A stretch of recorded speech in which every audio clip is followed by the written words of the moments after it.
नमस्कार मित्रांनो, मी डॉक्टरांचं स्वागत प्रथम करतो. थँक तसेच डॉक्टर गौरी मोठे यांचं देखील आपण स्वागत करूया. नमस्कार मित्रमैत्रिणी. डॉक्टर तुमच्या भेटीला या रोटरी क्लबच्या कार्यक्रमात आज आपण भेटणार आहोत डॉक्टर श्रीधर चिपळूणकर यांना. डॉक्टरांची ओळख थोडक्यात करून देणे खरं तर थोडे अवघड काम आहे. 1997 साली पुणे शहरातून डॉक्टरांनी वैद्यकीय शिक्षण घेतल्यानंतर पुढील पदव्युत्तर शिक्षण घेतले आहे. Diploma in physiotherapy Delhi, biomedical techniques Pune, MD kaya chikitsa medicine Pune, fellowship in sports sciences Hyderabad, skin ageing and rejuvenation Bangkok, Schroth 3D spinal correction USA, scoliosis bracing USA.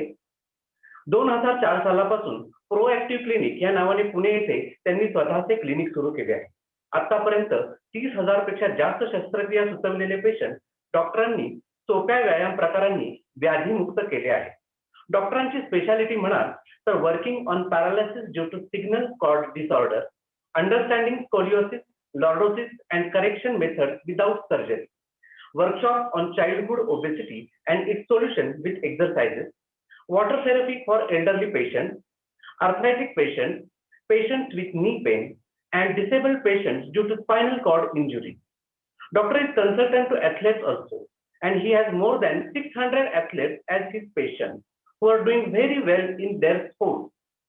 डॉक्टरांना माजी महापालिका आयुक्त डॉक्टर नितीन करील यांच्या हस्ते इनोव्हेटिव्ह वर्क इन मेडिसिन मधील उल्लेखनीय कामासाठी सन्मानित करण्यात आले आहे.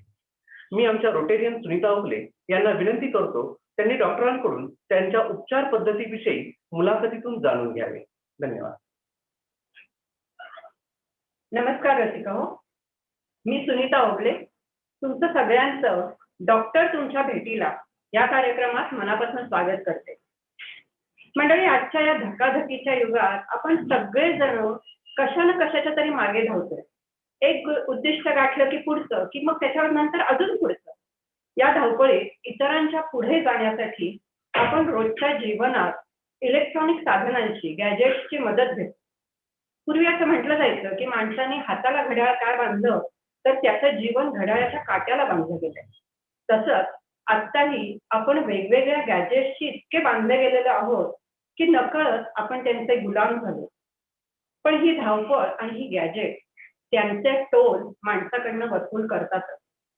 या नवीन जीवन पद्धतीमुळे अनेक दुखणी आपल्या मागे लागली आहेत. सुरुवातीला आपण त्यांच्याकडे दुर्लक्ष करतो. अगदी ती असह्य झाली की मग आपण डॉक्टरांकडे धाव घेतो. आपल्याला वेगवेगळे सल्ले मिळतात आणि मग आपला खूप गोंधळ होतो. आज आपण आपल्या मनातल्या अशाच काही शंकांचं निरसन डॉक्टर श्रीधर चिपळूणकरांकडून करून घेणार आहोत. प्रेक्षकांना एक सूचना, आपणही आपल्या शंका, प्रश्न काही असतील तर आमच्या चॅट बॉक्समध्ये लिहून टाकावे. आज डॉक्टर शक्य तितक्या प्रश्नांचं उत्तर देणार आहेत. नमस्कार डॉक्टर, आपलं या कार्यक्रमात मनापासून स्वागत. सुरुवातीला आपण आपलं बालपण, शिक्षण आणि प्रोएक्टिव्ह क्लिनिक ह्यापर्यंतच्या प्रवासाबद्दल सांगता? माझं सर्व शिक्षण मोस्टली पुण्यात झालं आणि पोस्ट ग्रॅज्युएशन पुण्यात झाल्यानंतर मी US ला गेलो होतो पुढच्या पोस्ट ग्रॅज्युएशन डिग्रीसाठी, जिथे मी आता साठीच्या ज्या काही ब्रेसेस असतात स्कोलिओसिस करेक्शनसाठीच्या त्या सगळ्या शिकून आलो आणि आता सक्सेसफुली गेली 16-17 वर्ष मी पुण्यात प्रॅक्टिस करत आहे. बेसिकली मी पुण्यातच वाढलेला होतो आणि पुण्यातच राहायचं होतं. पुण्याच्या बाहेर जाणं एकतर मनाने शक्य नाही आणि जावंसं वाटतही नाही कुठल्याही पुणेकराला. सो त्या नात्यानं मी पुण्यात प्रॅक्टिस सुरू केली आणि मला असं बऱ्याच लोकांनी सांगितलं होतं की तुम्ही जर सदाशिव पेठेत प्रॅक्टिस सुरू करू शकलात आणि तिथे जर तुमची चालली तर जगात कुठेही चालू शकेल. सो म्हणून मी असं ठरवलं की आपण पहिल्यांदा सदाशिव पेठेत सुरू करावी. अगदीच नाही जमलं तर बायकोला नोकरी होती आणि मी घरी बसू शकणार होतो. पण दैवदयाने प्रॅक्टिस चालली आणि आता गेली 16-17 वर्ष अखंड आम्ही प्रॅक्टिस करतोय. आम्ही साधारण सकाळी 9 वाजल्यापासून ते रात्री 9 वाजेपर्यंत क्लिनिक असतं आमचं आणि रोज आम्ही 80 ते 100 पेशंट बघतो. आणि हे सगळं क्लिनिक सुरू करण्यामागचा उद्देश एक होता की जेव्हा आम्ही 2004 साली हे सगळं क्लिनिक सुरू केलं तेव्हा प्रोॲक्टिव्ह या नावाने आम्ही ते क्लिनिक सुरू केलं होतं. आणि प्रोॲक्टिव्ह या नावाने क्लिनिक सुरू करताना आम्ही कुठेही दवाखाना किंवा प्लस मार्क किंवा इथे औषधं, इंजेक्शनं मिळतील अशी कुठल्याही प्रकारच्या बोर्ड किंवा साईन्स आम्ही तिथे लावल्या नव्हत्या. कन्सेप्ट अशी होती की जर तुम्ही नीट बघितलं तर प्रोॲक्टिव्हच्या खाली माझी पंचलाईन आहे की visit before you take medicine. म्हणजे तुम्हाला औषधं घ्यायची कमीत कमी गरज पडावी आणि तुम्हाला सर्जरीची तर गरज अजिबात पडू नये. सो आमचा उद्देशच असा होता हे जेव्हा क्लिनिक सुरू केलं तेव्हा की कमीत कमी औषधं आणि शक्यतो नॉन इन्व्हेसिव्ह ट्रीटमेंट देऊन आम्ही रुग्णांना लवकरात लवकर बरं करतो. सो हे जेव्हा सुरू केलं तेव्हा त्याला ताजेचं असं नाव म्हणून प्रोॲक्टिव्ह क्लिनिक असं आम्ही नाव सुरू केलं. आणि असं नाव आम्हाला अशासाठी सार्थ वाटतं की डिसीज होण्यापूर्वी किंवा एखादी वेदना झाल्या जर तुम्ही इलेक्टिव्हली किंवा प्रोॲक्टिव्हली त्याच्याबद्दल विचारपूस केलीत किंवा त्याच्याबद्दल स्वतःला प्रश्न विचारलेत की हे मला असं का होतंय आणि कशामुळे होतंय, तर त्याच प्रश्नात तुमचं उत्तर दडलेलं असतं आणि जर त्याची तुम्ही सक्सेसफुली उत्तरं देऊ शकलात तर कदाचित तुम्हाला आमच्याकडे किंवा कुठल्याच डॉक्टरकडे जायची गरज नाही पडत. पण बरेचदा आपण पेनकिलर घेऊन तो प्रश्न लांबणीवर टाकतो आणि कधीतरी तो रौद्र रूप घेऊन आपल्या समोर आला की आपल्यालाच कळत नाही की नक्की काय करायचं आणि मग आपण दाही दिशा धावायला लागतो. डॉक्टरकडे जातो आणि मग अगतिक होऊन शेवटी आपल्याला ऑपरेशन करायला भाग पडायला. सो ह्या सगळ्यासाठी आम्ही प्रोॲक्टिव्ह ही कन्सेप्ट समाजात रुजवायचा प्रयत्न करत होतो. जिथे आम्ही साधारणपणे 3 ते 5 मिनिटाचे व्यायाम शिकवतो आणि आम्ही पेशंटना त्यांचं शरीर वापरायचं कसं किंवा त्यांच्या शरीरात ज्या काही व्याधी होतात किंवा ज्या काही एक्स आणि पेन्स असतात, तो त्याचं उत्तर त्यांनीच कसं शोधायचं हे त्यांना शिकवतो. आणि 5 किंवा 7 मिनिटाचे व्यायाम ते सुद्धा पहिल्या दिवशी लिहून आम्ही त्यांना देतो आणि त्यांनी घरच्या घरी ते करणं अपेक्षित आहे. असं शक्यतो आमच्यावरही निर्भर न राहता स्वतः प्रोॲक्टिव्हली घरी जाऊन जर व्यायाम करू शकला तर तुम्हाला कमीत कमी डॉक्टरांची आणि कमीत कमी गोळ्यांची गरज पडते. ही सगळी ती संकल्पना आमचं क्लिनिक सुरू करण्याच्या मागची होती. तेच मी मगाशी म्हटल्याप्रमाणे की वेदना खूप वाढेपर्यंत आम्ही शक्यतो घरच्या घरी किंवा अंगावर काढून हे करतो आणि मग खूप वाढल्या की मग हा डॉक्टर तो डॉक्टर असं करतो, एकदा ही पॅथी एकदा ती पॅथी असं करतो. मग शेवटी तुम्ही म्हणालात तसं एक दिवशी आम्हाला सल्ला मिळतो की आता ऑपरेशन शिवाय काही पर्यायच नाही आणि जेवढं लवकर कराल तेवढं बरं. मग मात्र आम्ही सॉलिड हादरून जातो आणि मग काय करायचं असं. आणि तुम्ही म्हणालात तसं प्रोॲक्टिव्हचं तर बोधवाक्य आहे, how to get rid of pain without surgery. म्हणजे शस्त्रक्रियेविना उपचार. पण डॉक्टर खरंच हे शक्य आहे? म्हणजे जेव्हा डॉक्टर म्हणतात की नाही आता हा शेवटचा उपाय आणि लवकर करा, तर मग खरंच हे आहे आणि कुठली अशी दुखणी आहेत की ज्याच्यावर तुम्ही या ह्यानी करता उपाय? कसं आहे ना की या जगात अशक्य असं काही नसतं. फक्त तुम्हाला योग्य वेळ आणि योग्य जागा आणि योग्य संधी जर मिळाली तर तुम्ही हे सगळं बरं करू शकता, असं आमचं स्पष्ट म्हणणं आहे. बरेचदा असं होतं की एखादा आजार किंवा एखादं दुखणं हे विकोपाला जाईपर्यंत आपणच घरी बसतो आणि आपणच ते अंगावर काढायचा प्रयत्न करतो. आणि एखादी क्रोसिनची गोळी घेऊन म्हणा किंवा एखादी पेनकिलर म्हणा किंवा अजून एखादं काही कुठल्या हाडवैद्याकडे जाऊन काही ओढाताण करून म्हणा किंवा काही मसाज करून, लेप लावून ही अशी दुखणी बरी होत नाही. त्याला शास्त्रीय रादर बैठक लागते ही सगळी दुखणी समजून घ्यायला आणि ही सगळी दुखणी बरी करायला. जेव्हा आमच्या क्लिनिकमध्ये पेशंट येतो तेव्हा आम्ही त्याचं शास्त्रीयदृष्ट्या एनालिसिस करतो, ज्याला आम्ही डायग्नोसिस म्हणतो. आणि एकदा अचूक निदान झालं की मग कुठल्याही दुखण्याचं पुढे काय रेपरकेशन होणार आहे आणि ते कमीत कमी वेळात किंवा कमीत कमी गोळ्यांमध्ये आपल्याला कसं बरं करता येईल ह्याच्यासाठी आम्ही झटतो. बरेचदा असं असतं की पोश्चरल करेक्शनमुळे सुद्धा बरेच दुखणी बरी होतात. उदाहरणार्थ मला अजूनही आठवतंय, जेव्हा 2006 किंवा 2007 मध्ये माझ्याकडे एक पेशंट आला होता आणि त्याचे चालताना गुडघे प्रचंड दुखायचे आणि त्याला असा सल्ला दिला होता की आत्ता तुझं वय कमी आहे, आत्ता तुझं वय 60-65च आहे. अजून 10 वर्षांनी किंवा अजून 15 वर्षांनी जेव्हा तुझे गुडघे अगदीच झिजतील किंवा जेव्हा तुला चालताच येणार नाही, तेव्हा ऑपरेशन करून घेण्यापेक्षा तू आत्ताच ऑपरेशन करून घे किंवा आत्ता एखादी गुडघे बरी होण्यासाठीची गोळी रोज घेत राहा. पण शेवटी असं असतं की कुठल्याही गोळ्यांना जसा इफेक्ट असतो तसा साईड इफेक्टही असतो. आणि कुठल्याही गोळ्या अतिरिक्त प्रमाणात सेवन किंवा भले ते व्हिटॅमिन्सचं असो किंवा ते पेन किलर्सचं असो किंवा ते कुठल्याही गोळीचं असो, हे अतिशय वाईटच आहे. कारण जसं आपल्या पूर्वीच्या ग्रंथांमध्ये सांगितलंय की अति सर्वत्र वर्जय. त्याप्रमाणे कुठलीही गोष्ट अति प्रमाणात केली की त्याचा आपल्याला योग्य उपाय होण्याच्या ऐवजी अपाय होण्याकडे जास्ती कल होतो. सो तो माणूस जेव्हा माझ्याकडे आला होता तेव्हा आम्ही त्याचं डायग्नोसिस केलं आणि आमच्या असं लक्षात आलं की त्याच्या मणक्यात थोडासा बाक आलेला आहे आणि त्याच्यामुळे तो एका गुडघ्यावरती जास्त रेंगून चालतो आणि त्याच्यामुळे उठताना बसताना त्याच्या एका गुडघ्याची अतिरिक्त झीज व्हायला लागली. त्याचा भार तो दुसऱ्या गुडघ्यावर घ्यायला लागल्यामुळे आता तोही दुखायला लागलेला आहे.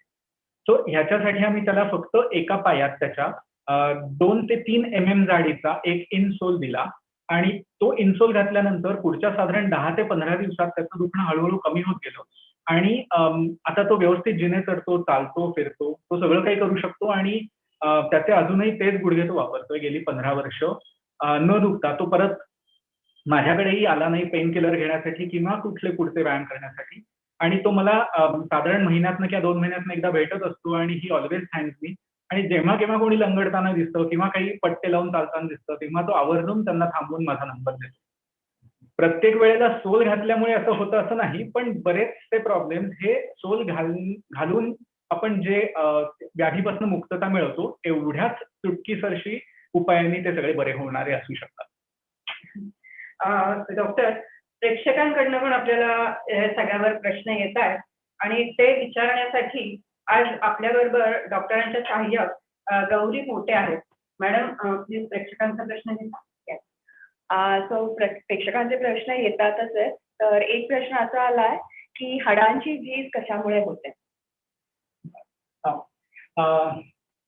हा खूपच सध्या संयुक्तिक प्रश्न आहे. हाडांची झीज ही कुठल्याही वयात होते. त्याला असं काही गरजेचं नाही की तुम्ही खूप तरुण आहात किंवा तुम्ही खूप वयस्कर आहात किंवा तुम्ही खूप आजारी आहात किंवा तुम्ही खूप जास्ती खेळ खेळताय.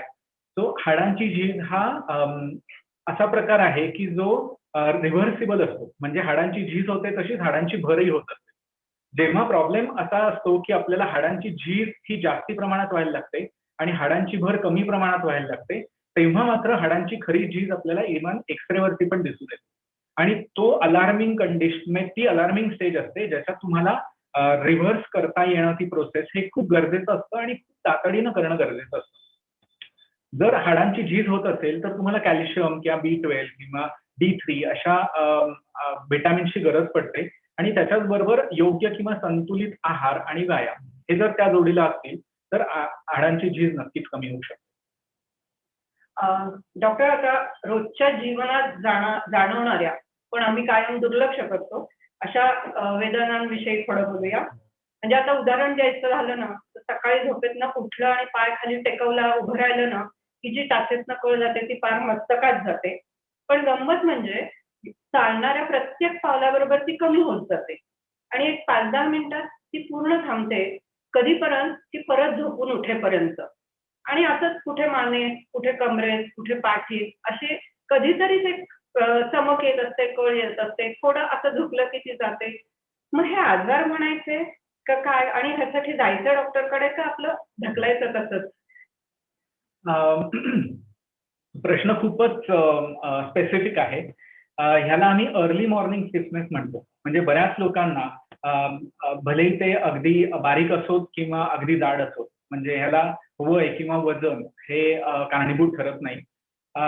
जसं मॅडमनी सांगितलं तसं त्यांचं पेन टिपिकल असतं की मी सकाळी उठल्यानंतर जेव्हा मी पहिला पाय खाली ठेवतो तेव्हा माझ्या टाचेतनं प्रचंड कळ येते जी मस्तकापर्यंत जाते आणि बाय दॅट टाइम मी उठून टॉयलेटमध्ये जाऊन दात घासून मी स्वयंपाकघरात जाईपर्यंत किंवा कॉफी प्यायला जाईपर्यंत किंवा एक 15-20 पावलं चालेपर्यंत ती कळ बऱ्यापैकी कमी होते आणि नंतर ती जाणवेनाशी होते. असंच आपल्याला बरेचदा लक्षात येतं की आपण एखाद्या मीटिंगला बसलोय ऑफिसमध्ये किंवा खूप वेळ टीव्ही बघत बसलोय. एक अर्धा पाऊण तास झाल्यानंतर जेव्हा आपण उठतो आणि अचानक चालायला लागतो तेव्हा परत तीच कळ त्या टाचेमधनं येते किंवा गुडघ्यातनं येते आणि ती परत एक 10-15 पावलं झाली की चालणं ती कळ कमी होते. त्याच्याच जोडीला तुम्ही जर खूप वेळ ओट्यापाशी काम करत उभे असला आणि साधारण एक अर्धा पाऊण तासापेक्षा जर जास्त वेळ उभं राहायला लागलं किंवा तुम्ही काही बागेत फेरफटका मारताय किंवा शॉपिंग कॉम्प्लेक्समध्ये शॉपिंग करत हिंडताय. शॉपिंग करताना ही कळ खूपच कमी येते, पण तरी सुद्धा ती येऊ शकते. सो शॉपिंग करत असताना जेव्हा तुम्ही हिंडत असता किंवा तुम्ही एखाद्या मॉलमध्ये उभे असता, आता आजकाल सगळेच मॉल चकचकीत असतात आणि तिकडे अगदी पातळ किंवा गुळगुळीत टाईल्स असतात आणि त्याच्यावरनं चालताना आपल्याला खूपच कसरत करायला लागते, म्हणजे पाय पकडून चालायला लागतात किंवा चपला पकडून चालायला लागतात. त्यामुळे त्या जेव्हा पर्टिक्युलर मॉलमध्ये किंवा असं बराच वेळ आपण चालत असतो, तेव्हा परत टाच दुखायला लागते आणि मग 5 मिनिटं बसलं की ती टाच दुखणं कमी होतं. ह्या सगळ्याला आपलं पोश्चर जबाबदार असतं. उदाहरणार्थ आपण म्हणजे म्हणजे ज्या लोकांना ह्या पर्टिक्युलर आजाराचा किंवा या दुखण्याचा अनुभव येतो, की खूप वेळ बसल्यानंतर टाच दुखते किंवा उठल्यानंतर टाच दुखते. त्या सगळ्यांनी एकदा स्वतःशी असं एकदा विचार करून बघावं, की तुम्ही खरंच एकाच कुशीवर झोपता का? किंवा तुम्ही कुशीवर झोपत असताना तुमचा हात तुम्ही डोक्याखाली घालून उशी आणि हात किंवा उशी आणि डोकं याच्यामध्ये हात किंवा उशीखाली हात घालून झोपता का? किंवा तुम्ही खूप वेळ बसताना तुम्ही एकच पाय दुसऱ्या पायावरती क्रॉस करता किंवा तुम्ही खुर्चीत मांडी घालून जेव्हा बसता तेव्हा एक पाय वरती असतो आणि एक पाय खालती तरंगत असतो. किंवा तुम्ही जेव्हा मॉलमध्ये उभे असता किंवा तुम्ही जेव्हा चालत असता आणि काहीतरी बघायला म्हणून मॉलमध्ये थांबता किंवा रस्त्यावरती चालत असताना थांबता, तेव्हा बरंचसं तुमचं वजन तुम्ही एकाच पायावर घेऊन उभे राहता. असं तुम्ही युनिलॅटरली एकाच बाजूचा जर जास्त वापर केला तर त्या बाजूला मणक्याला बाक येऊ शकतो आणि तो बाक आला तर त्याची रिस्पेक्टिव्ह नर्व्ह थोडीशी कंप्रेस होते आणि ती कंप्रेस झाल्यामुळे तुम्हाला अर्ली मॉर्निंग जेव्हा तुम्ही उठता किंवा खूप वेळ बसून झाल्यानंतर उठता तेव्हा ती कळ येण्याचे प्रकार घडू शकतात. सो ह्याच्यासाठी आपण एक 2 ते 5 मिनिटाचे व्यायाम देऊन ते आपण बरं करू शकतो. तेच म्हणजे ह्या ज्या छोट्या छोट्या वेदना आहेत त्या मला वाटतं वेळेतच म्हणजे डॉक्टरांची म्हणजे रादर त्या पुढच्या ट्रीटमेंट आणि औषधांची भीती न बाळगता वेळेत डॉक्टरना कन्सल्ट करणं जास्त योग्य मला वाटतं, नाही का? अगदीच, अगदीच. एस्पेशली आम्ही जेव्हा आमच्याकडे पेशंट येतो क्लिनिकला, तेव्हा आम्ही त्याला थोडा जास्ती वेळ घेऊन त्यांनी उभं कसं राहायचं, त्यांनी चालायचं कसं, त्यांनी बसायचं कसं, त्यांनी झोपायचं कसं, उशी जाड वापरायची का बारीक वापरायची, त्यांनी जिना चढताना कुठली काळजी घ्यायची, टू व्हीलर चालवताना कसं बसायचं किंवा भलेही तो अगदी कार चालवत असो किंवा कारमध्ये मागे बसत असो, हे सगळे प्रकार करताना त्यांनी काय पोश्चर पाहिजे आणि त्यांनी कसं स्वतःला करेक्ट केलं पाहिजे, हे आम्ही त्या सगळ्यांना शिकवतो. उद्देश आमचा असाच असतो, की हे जर ते रोज फॉलो करायला लागले, तर त्यांचं दुखणं परत कधीच येणार नाही आणि त्यांना आमची किंवा दैवानं करो पण कुठल्याच डॉक्टरची गरज पडणार नाही. याच संदर्भात मला वाटतं अजून एक प्रश्न आहे किंवा का प्रेक्षकांचा एक प्रश्न आहे. सो विवेक जोशींनी प्रश्न विचारलाय की टेनिस एल्बोसाठी ट्रीटमेंट आहे का? नमस्कार विवेक जोशी, आमचा प्रोग्राम तुम्ही पाहताय त्याबद्दल. डेफिनेटली टेनिस एल्बोसाठी ट्रीटमेंट आहे. इनफॅक्ट बरेच लोक मला क्लिनिकला येऊन हा प्रश्न विचारतात की अहो डॉक्टर, मी कधी टेनिसही खेळलेलं नाही किंवा मी टेनिस ग्राउंडच्या आजूबाजूला गेलो नाही तरी सुद्धा मला टेनिस एल्बो कसा झाला. तो टेनिस एल्बो होण्यासाठी काही टेनिस खेळणं गरजेचं आहे असं नाही. अगेन मी जसं म्हटलं तसं तुम्ही जर हाताने खूप जास्ती जड उचलत असाल किंवा हातात काही खूप जास्ती घट्ट धरून ठेवत असाल तर, किंवा जर तुम्हाला माऊसवरती जास्ती काम असेल, तेव्हा तुम्ही जेव्हा बसता खुर्चीवरती तेव्हा इथं कोपर तुमचा रेस्ट होत नाही आणि तुमचा हात सतत अवघडलेला असतो. त्याच्यामुळे फ्लेक्सार ग्रुपचे जे मसल्स असतात त्याचं ओरिजिन आणि एक्सटेन्सर ग्रुपचं, त्या दोन्हीच्या ओरिजिन जिथे होतं आपल्या हाडांना, तर तिथे टेनिस एल्बो आणि गोल्फर्स एल्बो नावाचे व्याधी जडतात. सो तुम्ही खूप जास्ती काम केलं, खूप जास्ती उचललं, ओढाताण झाली की तिथे ताण पडतो आणि तिथे थोडीशी सूज येऊन तुम्हाला टेनिस एल्बो होऊ शकतो आणि हाही आपल्या व्यायामाने पूर्ण बरा होऊ शकतो. डॉक्टर, आता जरा इनएव्हिटेबल अशा पॅन्डेमिक कडे वळूया. हो. गेल्या वर्षभरात lockdown, work from home, online schooling अशा खूप नवीन नवीन संकल्पना आपल्या आयुष्यात आल्या.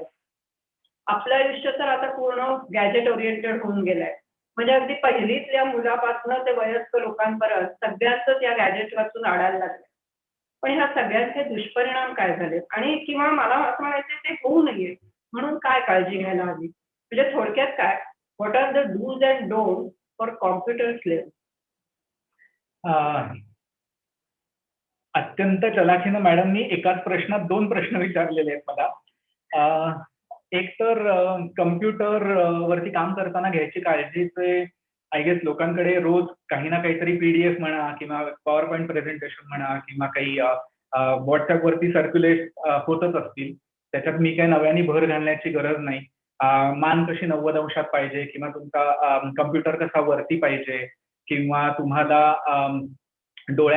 तुमचे कम्प्युटरकडे काही वेळ पाहिजेत आणि काही वेळ तुम्ही दूर बघून थोडंसं ग्रीनरी किंवा काहीतरी वेगळं बघितलं पाहिजे किंवा तुम्हाला रिस्ट सपोर्ट पाहिजे किंवा तुम्हाला लेग सपोर्ट पाहिजे, हे सगळं तुम्हाला माहिती असेल.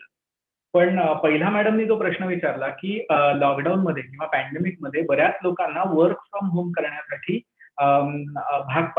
भाग पडले आणि त्याच्यामुळे त्यांना मिळेल त्या खुर्चीवरती म्हणा किंवा मिळेल त्या आसनावरती बसून मिळेल तसं कधी लॅपटॉपवरती किंवा कधी डेस्कटॉपवरती काम करण्याची वेळ आली, ज्याच्यामुळे असंख्य प्रॉब्लेम्स निर्माण झाले.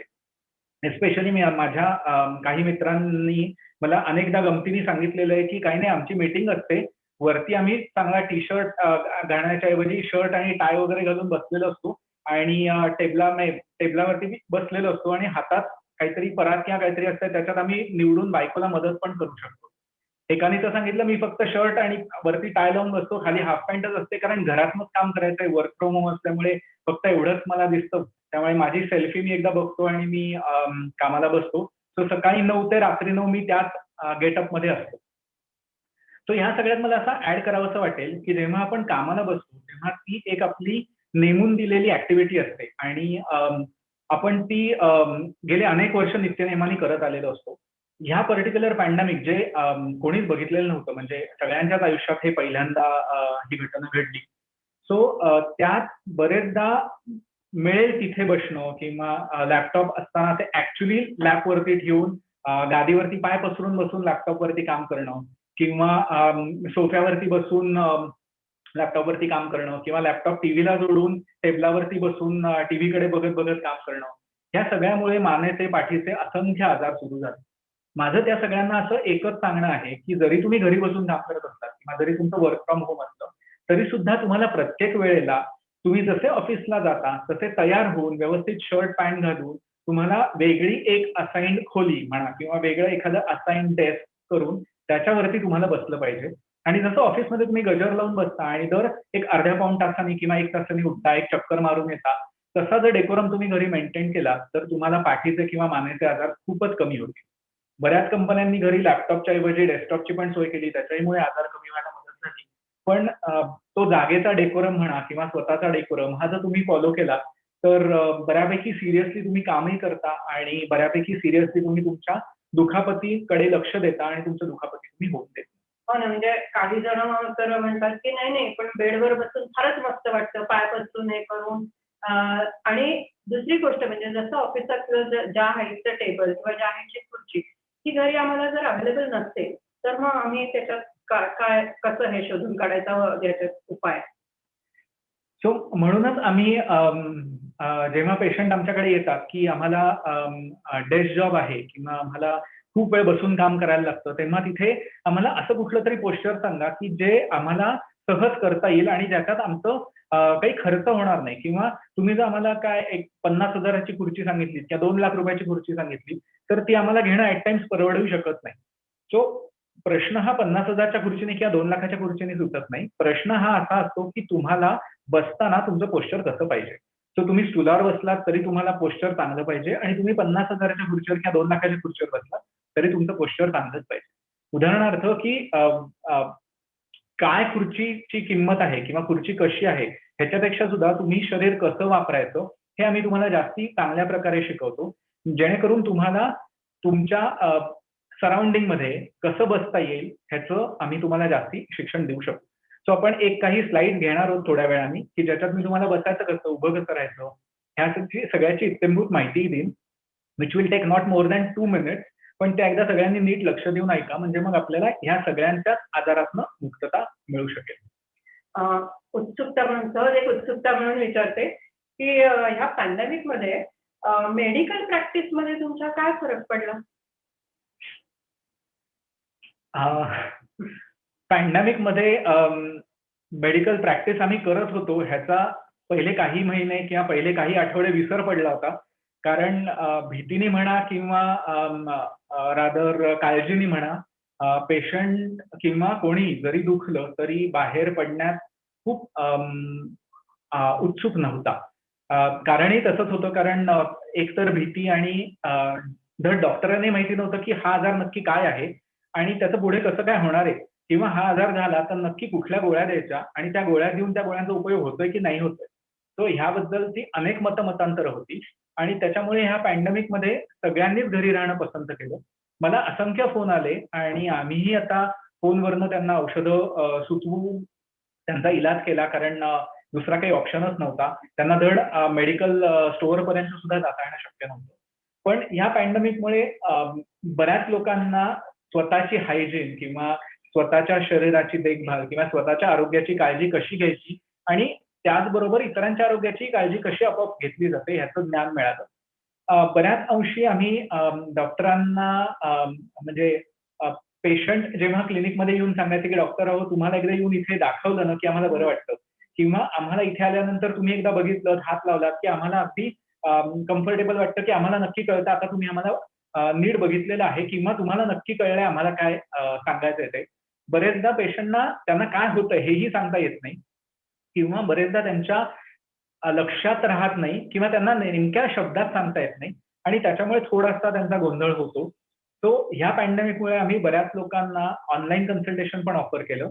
जे ऑनलाईन कन्सल्टेशन करताना Zoom किंवा काही व्हिडिओ चॅट किंवा इव्हन WhatsAppचे व्हिडिओ कॉल ह्याच्या थ्रू त्यांना आम्ही चांगली मदत करू शकलो.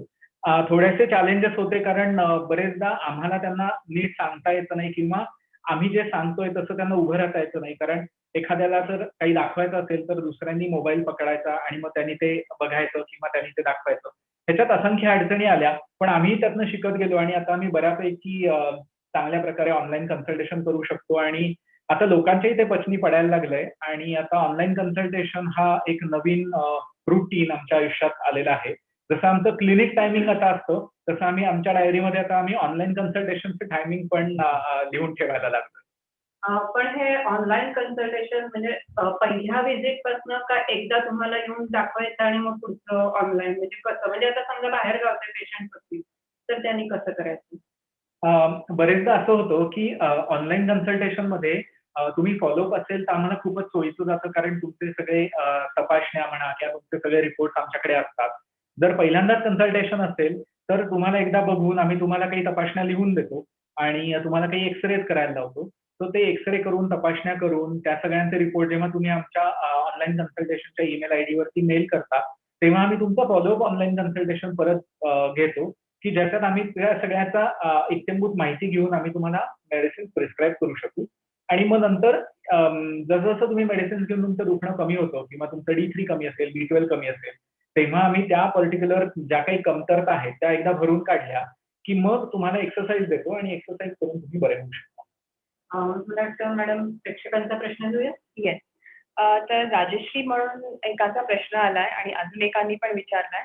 तर बेसिकली त्यांना स्लीप टेस्टचा प्रॉब्लेम आहे आणि त्यांना रात्री झोप येत नाही पाठीवर. तर मॅट्रेस कसं वापरायचं? सॉफ्ट मॅट्रेसेस वापरायचंय का? तर हा प्रश्न दोघींकडनं आलेला आहे. तर हा आपण नमस्कार राजश्री ताई.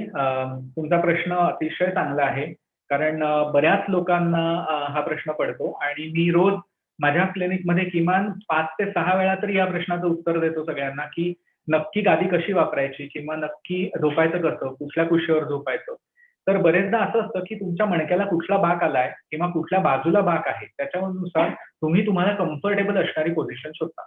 उदाहरणार्थ कधी-कधी जर तुम्हाला उजव्या कुशीवरती झोपायला सांगितलं आणि झोप येत नसेल, तर तुम्ही थोडेफार उजव्या कुशीवर झोपायचा प्रयत्न करता आणि एक 10 मिनिटांनी तुम्ही कुशी बदललीत की अगदी गाढ झोप लागते. सो ह्याचाच अर्थ तुम्ही डाव्या कुशीवरती झोपायला तुमचं शरीर तयार असतं, पण उजव्या कुशीवर झोपताना मात्र तुम्हाला थोडंसं अनकम्फर्टेबल फिलिंग येतं.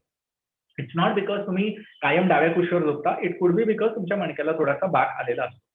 सो त्या कॉन्टेक्स्टमध्ये जर बघायचं झालं तर तुमची गादी ही शक्यतो कडक पाहिजे.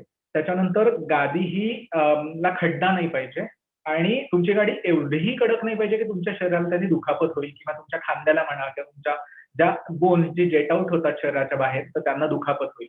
सो गादी ही सॉफ्ट पाहिजे की तुम्हाला दुखलं नाही पाहिजे आणि हार्ड पाहिजे की तुमच्या बॉडीला सपोर्ट दिला पाहिजे.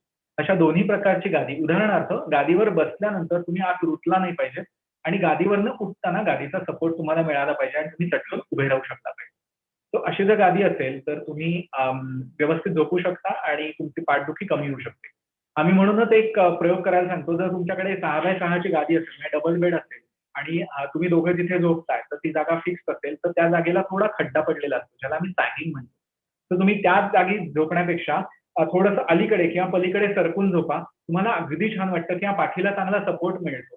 सो हा जर पाठीला चांगला सपोर्ट मिळत असेल आणि छान वाटत असेल याचा अर्थ तुमच्या गादीला खड्डा आलेला आहे किंवा तुमच्या थोडासा मणक्याला बाक आहे जो आपण एक्सरे करून बघू शकू आणि त्याच्याबद्दल आपण तुमचं काही छोटेसे 3-4 मिनिटाचे व्यायाम देऊन तो आपण बाक पण दुरुस्त करू शकतो.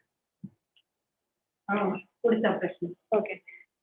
सो अजून एक प्रश्न असा आहे की कॅल्शियम टॅबलेट्स ज्या आहेत त्या एल्डरली पीपलनी पण घेतल्या पाहिजेत आणि किती मंथ घेतल्या पाहिजेत कॅल्शियम टॅबलेट तर जेणेकरून त्याचा त्रास नाही होता का मग आणि असा एक प्रश्न आहे.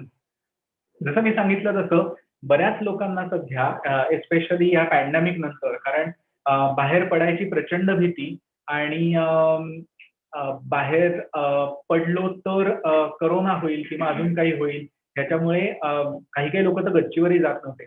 माझ्या ओळखीचे काही जण होते की जे गेल्या 6-8 महिन्यात त्यांचा उंबरठाही त्यांनी ओलांडला नाही.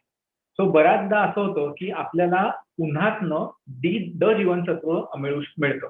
म्हणजे आपण उन्हात जर बसलो सकाळी कोवळ्या उन्हात आणि आपली कातडी जर उघडी असेल तर सूर्यकिरण त्याच्यावर पडून आपल्या कातडीच्या खाली ड जीवनसत्व तयार होतं जे आपली हाडं मजबूत ठेवण्यासाठी खूप महत्वाचं असतं. प्रत्येक वेळेला कॅल्शियम डेफिशियन्सी असेल असं नाही पण कॅल्शियमच्या गोळ्यांमध्ये आजकाल ड जीवनसत्व मॅग्नेशियम बोरॉन ह्याच्यासारखी इतर अनेक औषधही असतात ज्याच्यामुळे कॅल्शियमचं ऍब्सॉर्प्शन व्हायला मदत होते. तुमचा प्रश्न अगदी संयुक्तिक आहे की कॅल्शियम कोणी घ्यायला पाहिजे आणि ते किती प्रमाणात घेतलं पाहिजे. सो प्रत्येकाच्या पचनशक्तीनुसार प्रत्येकाच्या हाडांच्या डेन्सिटीनुसार किंवा कोणाची हाडं किती ठिसूळ झाली आहेत त्याच्यानुसार त्यांच्या वयानुसार आणि त्यांना असणाऱ्या अदर कोमॉर्बिडिटीज. आता कोमॉर्बिडिटीज हा शब्द खूप जास्त पॉप्युलर झालाय सगळ्यांनाच माहिती आहे आता कोमॉर्बिडिटीज म्हणजे काय. तर काहींना डायबेटीज बीपी किंवा किडनी प्रॉब्लेम जसे असंख्य प्रकार असू शकतात. सो प्रत्येक आजारानुसार तुम्ही कुठलं कॅल्शियम किती घेताय आणि त्याचा डोस काय हे तुमच्या डॉक्टरांना विचारून तुम्ही ठरवायला पाहिजे.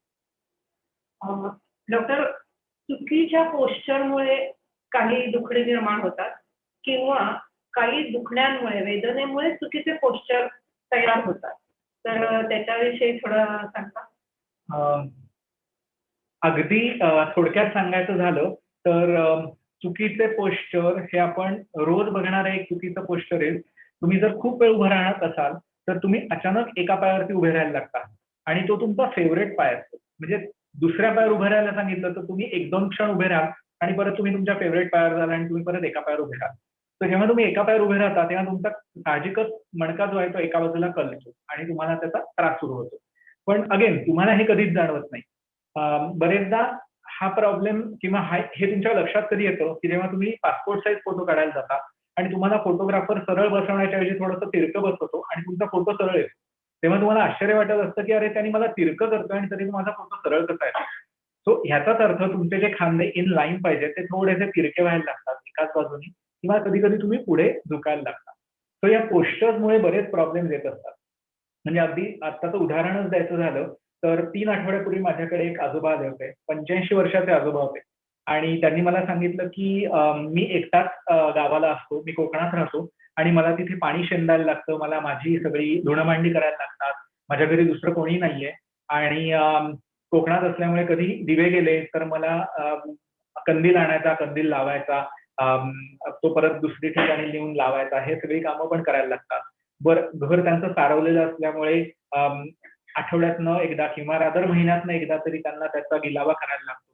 सो हे सगळं करताना त्यांना मी पुण्यात येऊन राहा किंवा घरी कोणीतरी ठेवा हा उपाय सांगणं संयुक्तिक नव्हतं.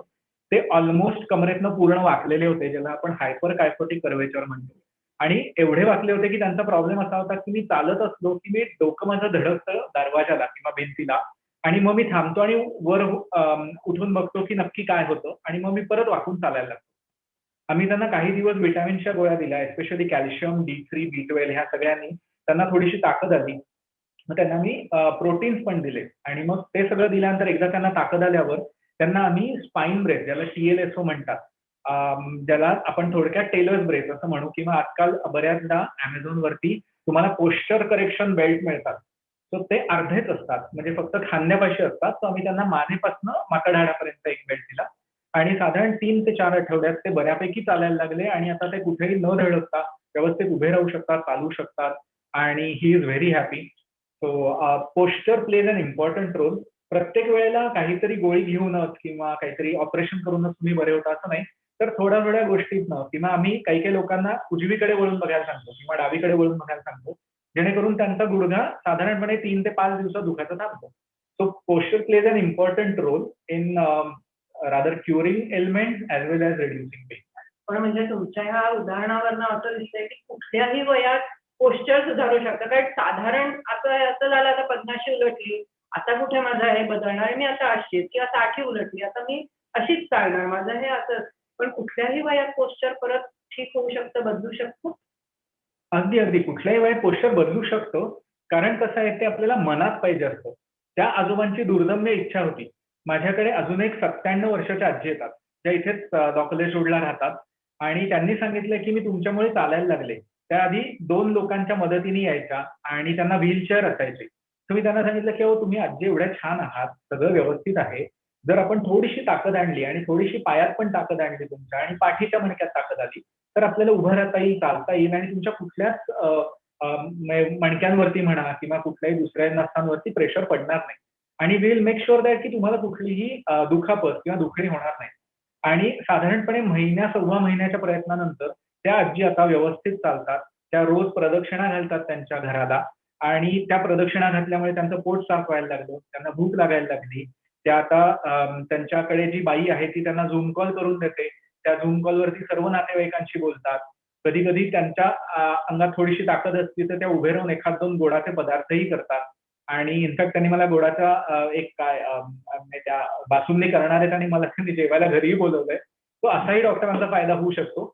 पण एनिवेज पोश्चर कुठल्याही वयात आपल्याला सुधारता येतं. फक्त लहान मुलांना आपण 2-4 फटके मारून किंवा पाठीत फटका मारून त्यांना सांगतो की पोक काढून बसू नकोस, सरळ बस किंवा एका पायावर उभा राहू नकोस, कुबड काय काढलंय. फक्त हे जसं वय वाढत जातं तसं हे फिजिकली शक्य नाही होत. पण त्यांनी जर स्वतः ठरवलं तर मात्र आपण पोश्चर कुठल्याही एजमध्ये बदलू शकतो. प्रेक्षकांचा प्रश्न घेऊया. गिरीश मटकर यांचा प्रश्न आलाय की त्यांनी काही महिन्यांपूर्वी बोन डेन्सिटीची टेस्ट केली होती, जी खूपच लो आली. तर त्याच्यासाठी बोन डेन्सिटी आपल्याला इम्प्रूव्ह करण्यासाठी काही करता येईल का? थँक्यू मटकर साहेब, तुम्ही प्रश्न विचारल्याबद्दल. मी ह्या प्रश्नाशी येणारच होतो. कारण बोन डेन्सिटी हा खूप जिव्हाळ्याचा विषय लोकांच्या. कारण अचानक त्यांना असं कळतं की अरे माझी बोन डेन्सिटी कमी झाली आणि मग मला ते प्रश्न विचारतात की मग जर ती कमी होणार होती किंवा ते कमी असते तर आम्हाला आधी का नाही कळलं किंवा डॉक्टरांनी आधी का नाही सांगितलं किंवा आम्ही आधीच त्याच्यावरती काही प्रयत्न करून ती कमी करण्याचा प्रयत्न का नाही करू शकलो. तर त्याचं थोडक्यात उदाहरण असं आहे की बोन डेन्सिटी ही तुमच्या शरीरातल्या कॅल्शियमच्या आणि D3च्या लेव्हलवर अवलंबून असते. तसंच जसं आपण म्हणतो की माझा पुढे मी तुम्हाला व्यायामाबद्दल माहिती देणारच होतो, पण आता मटकर साहेबांनी प्रश्न विचारलाय. तर व्यायाम हा खूप जास्ती गरजेचा असतो बोन डेन्सिटी चांगली होण्यासाठी. उदाहरणार्थ जर तुम्ही तुमच्या पायावरती दिवसातनं 10 वेळा उभे जरी राहत असला किंवा रोज एक जिना जरी चढला, जर तुमचे गुडघे दुखत नसतील तर तुमची बोन डेन्सिटी एस्पेशली पायाची चांगली राहायला मदत होते. आजकाल असा नवीन ट्रेंड आहे की जसं वय वाढत जातं तसं आपण एल्डरली लोकांच्या पायाकडे किंवा त्यांच्या लोअर लिम्बकडे स्ट्रेंथ जास्ती येण्याच्या दृष्टीने एक्सरसाइज सुरू करतो, जेणेकरून ते जास्तीत जास्त वेळ मोबाईल राहू शकतील, जास्तीत जास्त वेळ ते हिंडू शकतील. याचाच अर्थ असा आहे की जर तुम्ही उभे राहिला, जर तुम्ही चालला किंवा जर तुम्ही नुसतं खुर्चीत उठबस जरी केली किंवा तुम्ही तुमच्या पायावरती एस्पेशली लॉंग बोन्सवरती जर दोन्ही बाजूनी इक्वल प्रेशर आलं किंवा दोन्ही बाजूनी प्रेशर आलं, इक्वल सुद्धा नको, तर हाडांमध्ये कॅल्शियमचं डिपॉझिशन व्हायला मदत होते आणि त्याच्यामुळे तुमची बोन डेन्सिटी चांगली होते. तर जर बोन डेन्सिटी खूपच कमी असेल आणि जर तुमचं कॅल्शियम ऍब्सॉर्प्शन होत नसेल तर त्यालाही बरीच औषधं आहेत आणि त्यांचा दुष्परिणाम न आपल्या जवळ येता आपण तुमची बोन डेन्सिटी वाढवू शकतो. पण व्यायाम आणि योग्य आहार आणि अगेन संतुलित मन हे असणं म्हणजे ही त्रिसूत्री आहे की तुमची बोन डेन्सिटी चांगली असणं.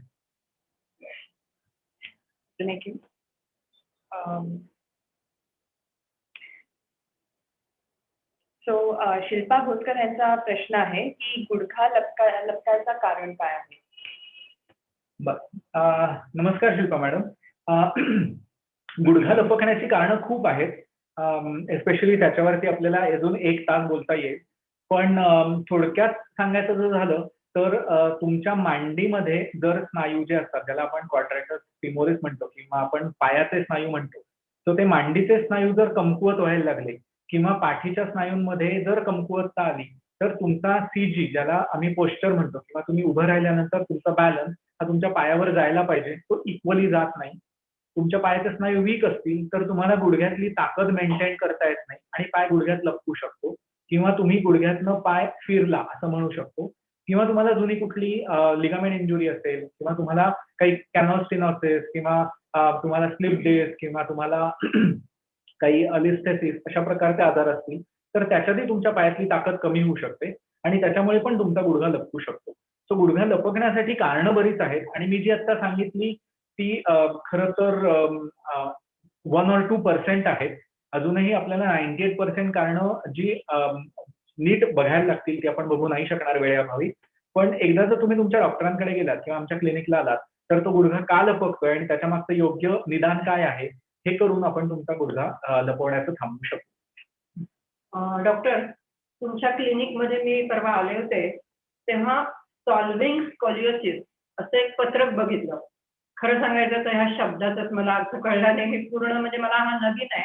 तर ह्याबद्दल जरा तुम्ही काही सांगता? कारण ते पत्रक खूप सुंदर होतं की आपण हे जवळजवळ तुम्ही चळवळ म्हटल्यासारखं ते हे केलेलं आहे. तर ह्याबद्दल थोडं आपण सांगा.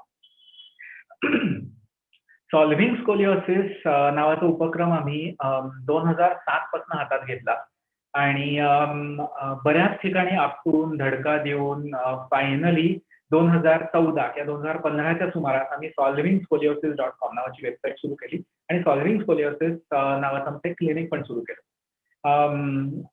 अपर्णा म्हणून माझी एक नीस आहे. तिच्यासाठी मी हे सगळं सुरू केलं किंवा ती प्रेरणा होती हे सगळे करण्यासाठी कारण शी सफर्ड फ्रॉम स्कोलिओसिस आणि त्याच्यामुळे मग तिची दुखणी आणि तिचे बाकी सगळे बघून हा प्रकार काय असतो आणि त्याच्यासाठी आपल्याला अजून थोडीशी माहिती घेता येईल म्हणून मी US जाऊन पुढची शिक्षण पण करून आलो. मी स्पाईनमध्ये 3 डिग्र्या घेऊन आलो आणि मग सॉल्व्हिंग स्कोलिओसिस साठी जो काही आपण ब्रेस तयार करतो त्या स्पाईनला सपोर्ट द्यायला तो त्याचं पण मी शिक्षण US मध्ये जाऊन घेऊन आलो. आणि आता मी अभिमानाने सांगू शकेन की आमचं एकमेव क्लिनिक आहे भारतातलं की जे विदाऊट सर्जरी मणक्याला आलेला बाक एस्पेशली स्कोलिओसिस हा बरा करतो आणि भारतातले किंवा जगातले 2% लोक हे स्कोलिओसिसने पीडित असतात. फक्त त्यांना माहिती नसतं. US मध्ये प्रत्येक स्कूलमध्ये हा स्कोलिओसिस स्क्रीनिंग प्रोटोकॉल असतो जो आपल्याकडे राबवण्यासाठी मी खूप प्रयत्न केले, खूप कष्ट केले. पण आता कदाचित पोस्ट कोविड आम्हाला काही अपॉर्च्युनिटीज मिळतात जिथे आम्ही स्कूलमध्ये जाऊन लेक्चर्स देऊन तिथल्या शिक्षकांना शिकवून हा स्कोलिओसिस नक्की काय प्रकार असतो हे आम्ही सांगू शकू. मी थोडक्यात तुम्हाला सांगतो 1 मिनिटात की हा नक्की काय असतो आणि आपण ह्याच्यावरती नक्की एक लेक्चर घेऊयात कारण हा मला सगळ्यांपर्यंत पोहोचवायचा आहे एस्पेशली पालकांपर्यंत. कारण तुम्हाला जर कळला तर तुम्ही तुमच्या शेजारच्या मुलाला किंवा मुलीला आहे किंवा नाही हे ओळखू शकाल आणि तुम्ही त्याला आमच्यापर्यंत आणण्यासाठी प्रयत्न करू शकाल. सॉल्व्हिंग स्कोलिओसिस म्हणजे पाठीच्या मणक्याला आयदर डावीकडे किंवा उजवीकडे बाक येतो आणि पाठीमागे कुबड आल्यासारखं रादर टेंगूळ पाठीवर दिसतं. हा प्रकार साधारणपणे 7 ते 8 वर्षाच्या मुलांना सुरू होतो.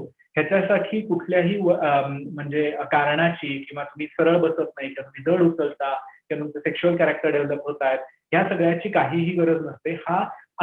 हा इडिओपॅथिक असतो की ज्याचं कारण डॉक्टरांनाही अजून कळलेलं नाही म्हणून त्याला इडिओपॅथिक स्कोलिओसिस म्हणतात. आणि तो करेक्ट करण्यासाठी आधुनिक शास्त्रात सर्जरी हा एकमेव उपाय ज्याला हेरिंग्टन रॉड सर्जरी म्हणतात की ज्याच्यात पाठीत प्रत्येक मणक्यात 2 स्क्रू असे घालून साधारणपणे 40 ते 42 स्क्रू घालून 4 रॉड घालून तुमचा मणका इथपासून इथपर्यंत पूर्ण स्टिफ करतात किंवा पूर्ण सरळ करतात आणि एवढी एकच ट्रीटमेंट आहे. पण आमच्याकडे आता ऑलमोस्ट बऱ्यापैकी पेशंट आलेत आणि त्यांचा कर्व्हेचर ज्याला आम्ही कॉब अँगल म्हणतो तो साधारणपणे एक 3 ते 6 महिन्यात 50% कमी होतो. म्हणजे तो जर 60 ते 70 डिग्री असेल तर त्यांचं 35 ते 40 डिग्री व्हायला मदत होते. आणि त्याच्यासाठी आम्ही एक वेगळी वेबसाईट सुद्धा केलेली आहे की हा नक्की काय आणि त्याचं कसं महत्त्व जाणून घ्यायचं. तर तेवढ्यासाठी तुम्ही www.solvingscoliosis.com नावाची आमची वेबसाईट बघा आणि तुम्हाला याबद्दल सगळ्याबद्दल तिथे माहिती मिळेलच. आणि पुढच्या लेक्चरमध्ये आपण ह्याच्याबद्दल सविस्तर माहिती पण घेऊया. डॉक्टर, तुम्ही जे म्हणलात की काही तुम्ही 1-2 मिनिटात व्यायाम आणि हे सांगणार आहात न पोश्चर बद्दल, तर ते सांगता?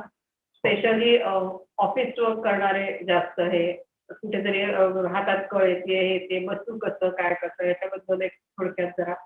बरं, आपण असं करूयात एक म्हणजे जसं डेस्क जॉबसाठी कम्प्युटर स्लेव्ह म्हणा किंवा जे कम्प्युटरवरती जास्ती काम करतात किंवा जे सतत बसून काम करतात, तर त्यांच्यासाठी 2 महत्त्वाच्या टिप्स. तुम्हाला सगळं माहितीच आहे, मला कल्पना आहे की सरळ बसायचं, ताठ बसायचं, 90 अंशात मान पाहिजे, 90 अंशात कंबर पाहिजे. पण त्याच्यात थोड्याशा काही काही न्यूआन्सेस आहेत जे तुम्ही जर करू शकलात तर तुमचं पेन मिरॅक्युलसली कमी होतं. तर काही मी तुम्हाला पोस्टर्स इथे दाखवतो, जी दाखवली की तुम्हाला साधारण अंदाज येईल की कशामुळे हे कमी होतं. सो आपण काही पोस्टर्सकडे वळूयात. सो मी एक स्क्रीन शेअर करतोय तुम्हाला.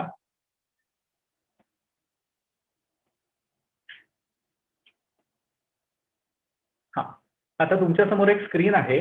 तर त्याच्यावरती मी 1, 2, 3, 4 असे आकृत्यांवरती नावं घातलेली आहेत. सो आता आपण पहिली आकृती बघूया. पहिल्या आकृतीमध्ये तुम्हाला दिसेल की एक माणूस व्यवस्थित उशीवरती पाठीवरती झोपलेला आहे.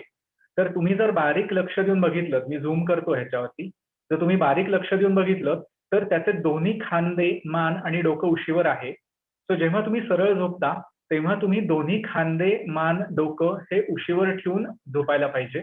आणि जेव्हा तुम्हाला कुशीवर झोपायचं असतं तेव्हा तुम्ही हा खांदा खालती ठेवायला पाहिजे आणि उशीची उंची किंवा जाडी आपण म्हणू ती तुमच्या हाता एवढी पाहिजे. तर ती जर तुमच्या हाता एवढी असेल तर तुम्हाला त्याचा त्रास होत नाही. त्याच्यानंतर आपण दुसरी एक इमेज बघूया. दुसऱ्या इमेजमध्ये जसं मॅडम विचारत होत्या की बसायचं कसं, उभं कसं राहायचं, हे सगळं आपण त्याच्यात शिकवतोय. तर त्याच्यात जर तुम्ही नीट बघितलं तर खुर्चीवरती उशी ठेवलेली आहे आणि उशीची लांबी खुर्चीपेक्षा कमी आहे.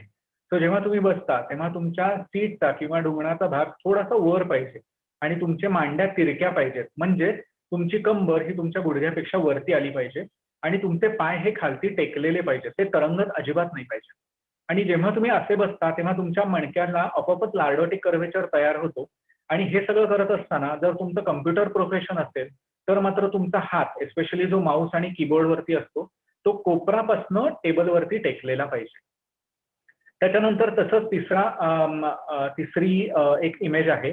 तर त्या तिसऱ्या इमेजमध्ये आपण परत बघूयात की त्याच्यात तुम्हाला एक माणूस खुर्चीवर आपलं खालती मांडी घालून बसलेला दिसतोय. तर जेव्हा तुम्हाला मांडी घालून बसायचं असतं तेव्हा अगेन उशीवरती बसायचं आणि मांडी जमिनीवर घालायची किंवा पाटावरती बसायचं आणि मांडी जमिनीवर घालायची. अशा प्रकारे परत तुम्ही पाठीच्या मणक्याला आर्च आणू शकता आणि तुमची दुखणी कमी होतात. एस्पेशली खूप वेळ जे लोक खाली बसतात आणि ज्यांच्या पायाला मुंग्या येतात किंवा त्रास होतो तर त्यांच्यासाठी ही पोझिशन अगदी उत्तम आहे. हे काम करताना खाली मांडी घालून असं लॅपटॉप घेऊन बसता येईल? लॅपटॉप घेऊन असं बसता येईल किंवा मी 4 नंबरमध्ये दाखवलंय तसंही बसता येईल लॅपटॉप घेऊन. फक्त लॅपटॉप घेऊन बसताना मात्र एक लक्षात ठेवायचं की तुमच्या पुढे चौरंग पाहिजे, त्या चौरंगावर लॅपटॉप ठेवला पाहिजे आणि त्यानुसार तुम्हाला तिथे बसणं अपेक्षित आहे. तर तुमचा इथे जर तुम्ही बसणार असाल तर त्याच्या पुढे असा चौरंग पाहिजे आणि त्याच्यावरती तुमचा इथे एक लॅपटॉप आणि त्याच्यावरती तुम्ही बसणं अपेक्षित आहे. फक्त ह्याच्यात एक गोष्ट अशी होते की याला कोपराला सपोर्ट नाही मिळत आणि मग तुमचं कोपर दुखायला लागतं. सो अशा प्रकारच्या पोझिशन जर तुम्ही अचीव्ह केल्या तर उत्तमच आहे. पण शक्यतो लॅपटॉप किंवा कम्प्युटर वापरताना आय वुड सजेस्ट की तुम्ही टेबलाचा वापर करा. त्याच्यानंतर मी अजून एक इमेज दाखवतो आणि मग आपण ह्याला जाऊया. 5 नंबरची जी इमेज आहे, बऱ्याच लोकांचा मला प्रश्न असतो की मला टू व्हीलर चालवायचे पण मी टू व्हीलर कशी चालवू.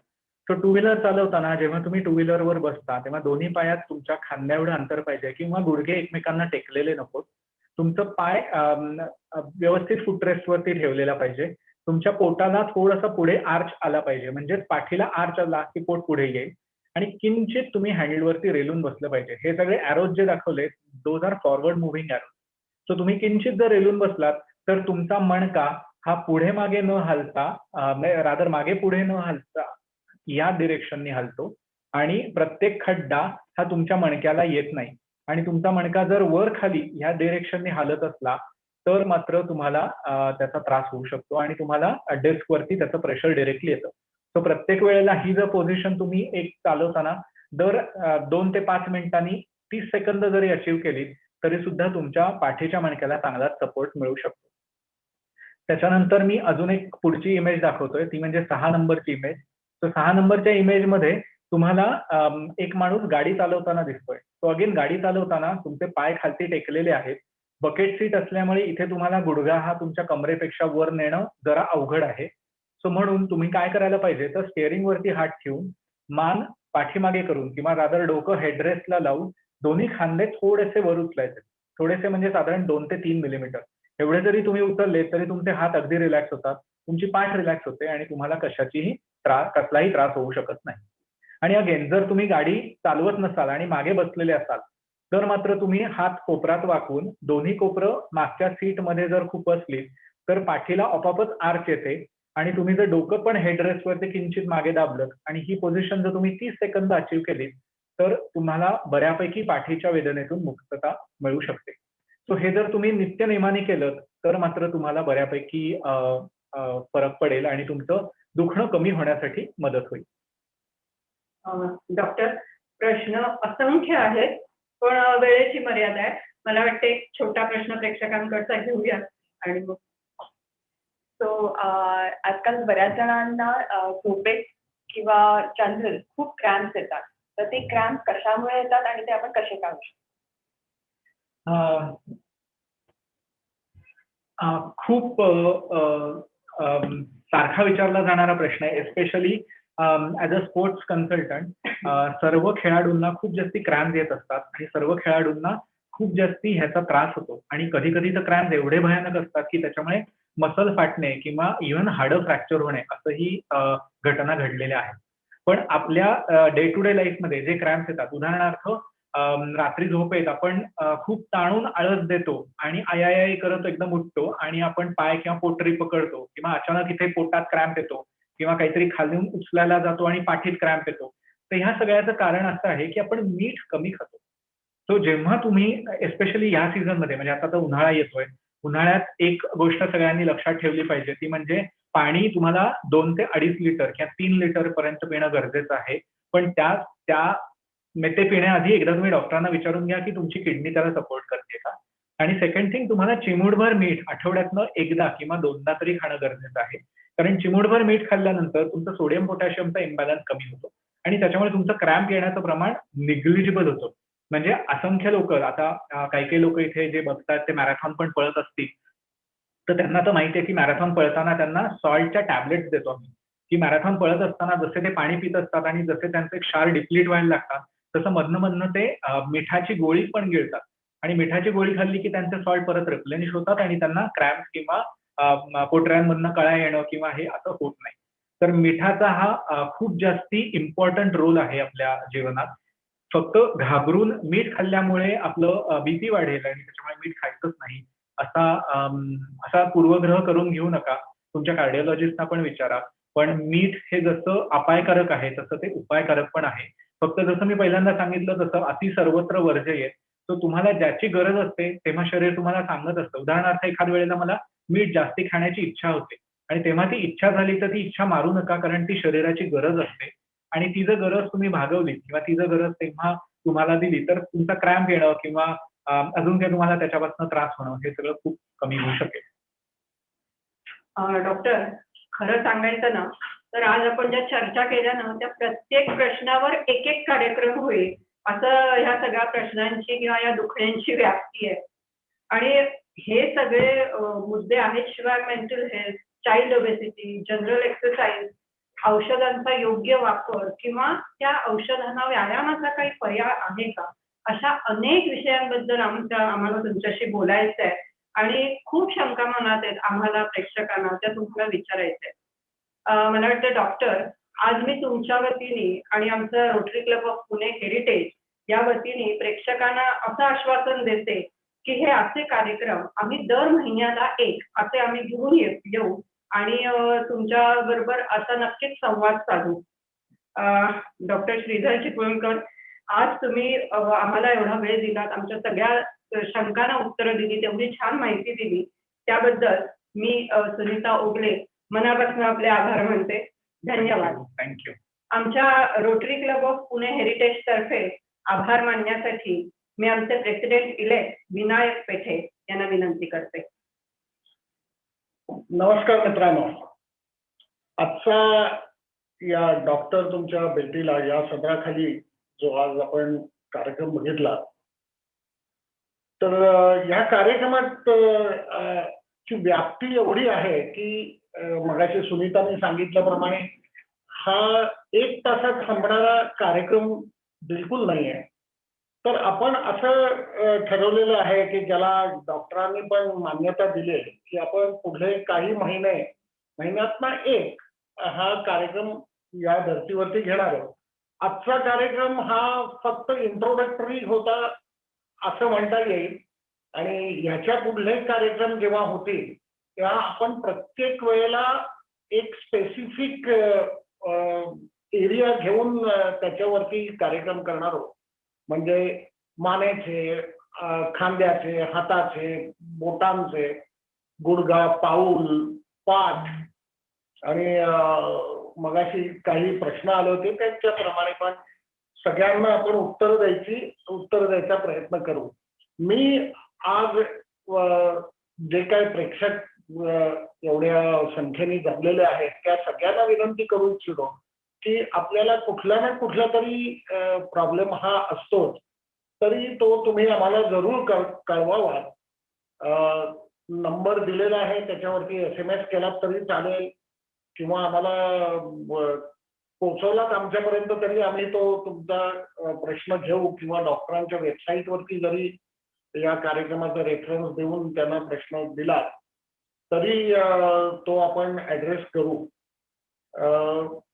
बॉडी पोस्चर किंवा चुकीच्या आपल्या जीवन पद्धतीमुळे जडलेले आपले डे टू डे आजार, पण त्याचा उपचार एवढा सोपा आहे हे मी माझ्या अनुभवावरनं पण सांगू शकतो. कारण मला पण एकदा असंच झालं होतं आणि स्पोर्ट्स मेडिसिनच्या उपचाराने हे तर टळलंच, म्हणजे तुमचं ऑपरेशन, आणि आता काहीही प्रॉब्लेम नाही आहे. तर मी डॉक्टरांना पुन्हा एकदा विनंती करतो की आपण पुढल्या महिन्यात 17 तारखेला तुम्हाला वेळ असेल तर त्या दिवशी कार्यक्रम प्लॅन करू आणि प्रेक्षकांना आत्ता तर सांगितलेलंच आहे किंवा आपल्याला सगळ्यांना कळवण्यात येईल. तर आमचे जे काय मेसेजेस येतील त्या बघा, त्याच्याप्रमाणे आपण कार्यक्रमाचा लाभ घेऊ शकता. आज डॉक्टरांचे आभार मानायचे तर आहेच आहेत आणि त्यांच्या ज्या सहाय्यक आहेत त्यांचे पण आभार, कारण एवढा वेळ डॉक्टर त्यांच्या बिझी शेड्यूल मधून आपल्या सगळ्यांकरता आणि रोटरी क्लब करता दिला, त्याबद्दल त्या दोघांचेही आभार. सर्व प्रेक्षकांचे आभार. आणि आज 5ही रोटरी क्लब म्हणजे पुणे हेरिटेज, कर्वेनगर, पाषाण, गणेशखिंड आणि गांधी भवन या सगळ्यांच्या वतीने मी आपले आभार मानतो, प्रेक्षकांचे आभार मानतो आणि पुढल्या वेळेला पण असाच उत्तम प्रतिसाद द्या. चांगले कार्यक्रम आपण तुमच्या पुढे सादर करू. धन्यवाद.